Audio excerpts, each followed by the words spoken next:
So this is the priestly account of Noah's flood. If you saw the video before this, or I might have broken it up in two videos, I did the Yahweh's account, J-text. I read J-text, and I did the commentary on it, pointing it out at the end.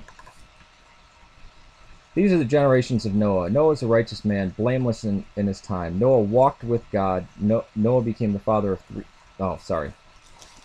Yeah, Noah became the father of three sons, Shem, Ham, and Japheth. Now the earth was corrupt in the sight of God. Notice it's God. And the earth was filled with violence. God looked on the earth, and behold, it was corrupt. All flesh had corrupted their way upon the earth. Then God said to Noah, the end of all flesh is come before me. For God is filled with For the earth is filled with violence because of men. And behold, I am about to destroy them with the earth. Make yourself an ark of gopher wood. You shall make the ark with rooms, and shall cover it inside and out with pitch. This is how you shall make it. The length of the ark 300 cubits, its breadth 50 cubits, its height 30 cubits. You shall make a window for the ark, and finish it to a cubit from the top. And set a door of the ark in the side of it. You shall make it with lower, second, and third decks. Behold, I, even I, am bringing the flood upon the flood of water upon the earth, to destroy all flesh, in which is the breath of life. From under heaven everything that is on earth shall perish. But I will establish my covenant with you, and you shall enter the ark, you and your sons, and your wife, and your sons' wives with you. And of every living thing of all flesh you shall bring two of every kind into the ark, to keep them alive with you. They shall be male and female. Of the birds after their kind, the animals after their kind, of every creeping thing of the ground after its kind, two of every kind will come to you to keep them alive. As for you, take for yourself some of all the food which is edible, and gather it to yourself. And it shall be for food for you and for them. Thus Noah did according to all God had commanded him, so he did. Of clean animals, sorry.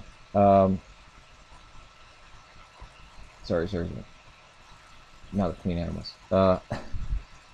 In the 600th year of Noah's life, in the second month, on the 17th day of the month, on the same day, all the fountains of the deep burst open, and the floodgates of the sky were opened.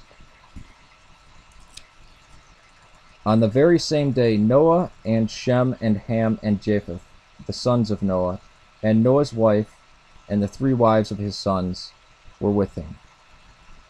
And his sons with him entered the ark.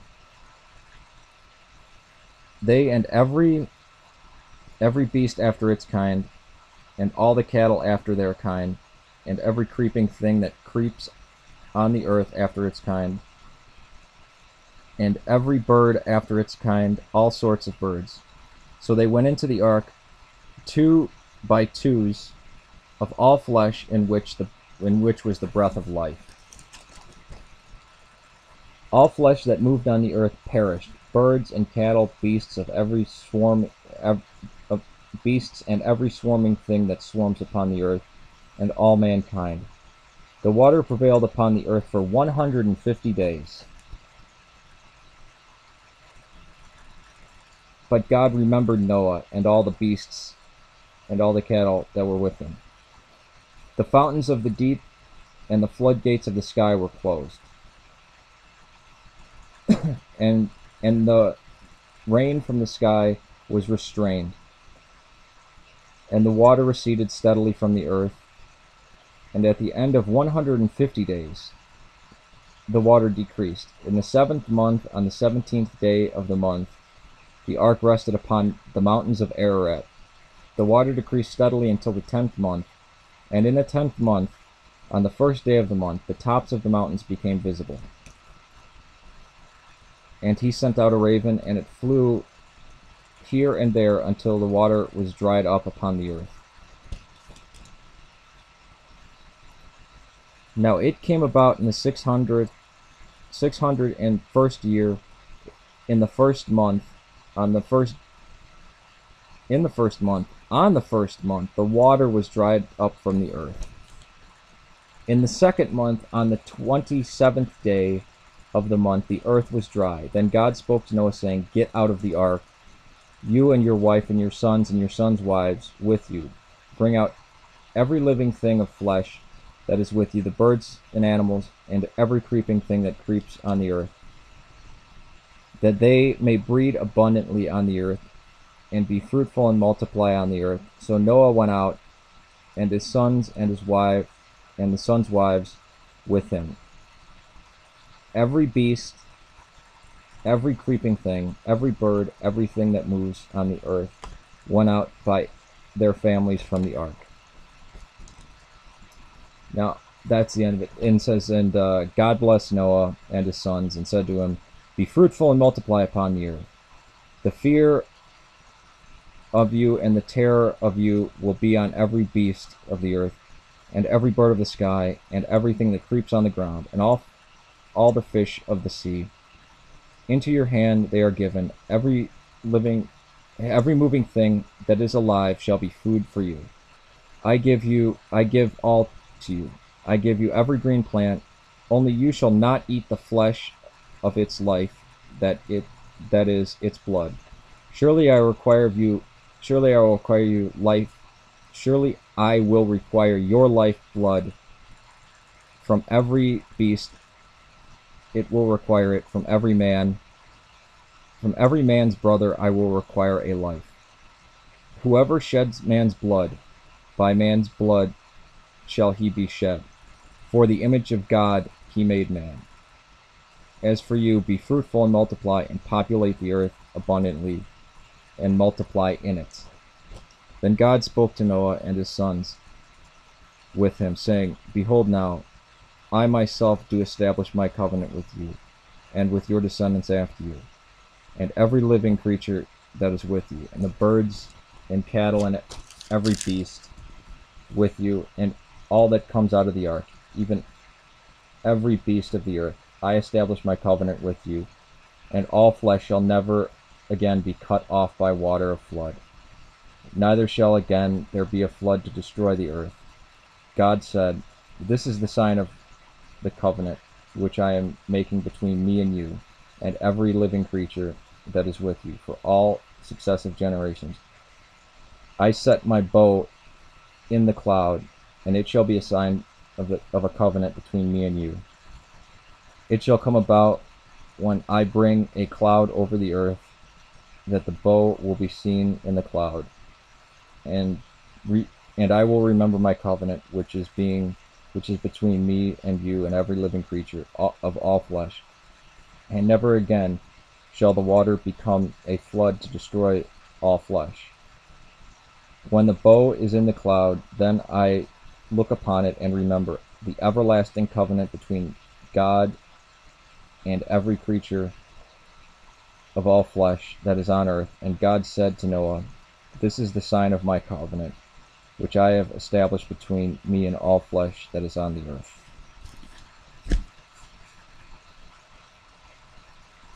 Now, what do we see in there?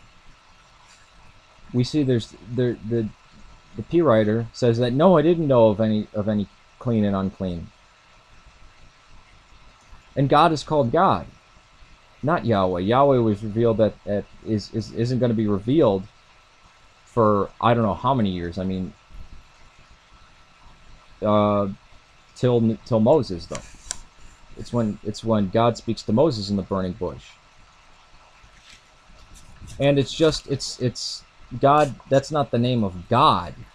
When God asks, when Moses asks God for a name, God just says, all you need to know is that I am. Basically, all you need to know is I exist. You don't need to know my name. I've been the God of your ancestors. I'm the God of Abraham, Isaac, Jacob. He says, I exist. I am the one who exists. I am the God. Not that I am is his name. What do you see continually throughout here? Well, first of all, it doesn't rain for 40 days and 40 nights, which is actually not a number. It just means many, many. We see exacting number 100. What 100 and sorry.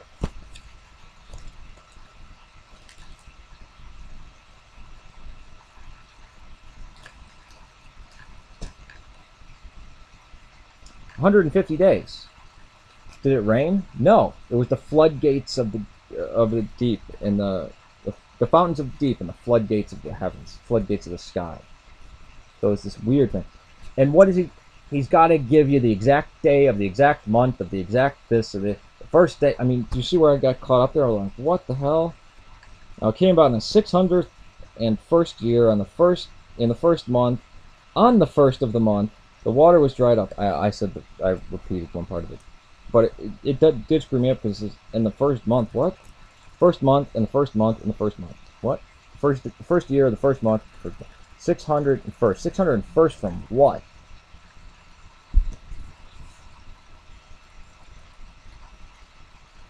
And notice there was no gathering of things. It was all the animals flooded to him.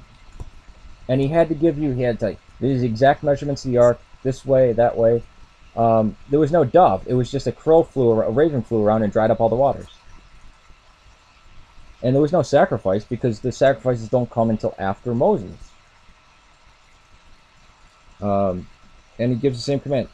Man is in the image of God, but God is this overarching spirit, not anthropomorphic at all. God doesn't feel anything in his heart or smell things in his nostrils. And he gives these covenants that were given before. Be fruitful and multiply. But he gives a law. He says, anybody that sheds man blood, his blood shall be shed. So it's just a law. If you kill anybody, you're going to get killed. But besides that, be fruitful and multiply. And God it's almost like he's a divine watchmaker. He puts the rainbow in the sky, so he remembers it. Not for man.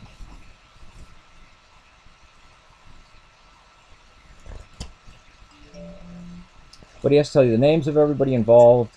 He has to tell you how big the boat is and what dimensions, exact amount of days, exact amount of time, exact amount of this and that. All right. That's the end of Noah's Ark according to, or the flood story according to the priestly text.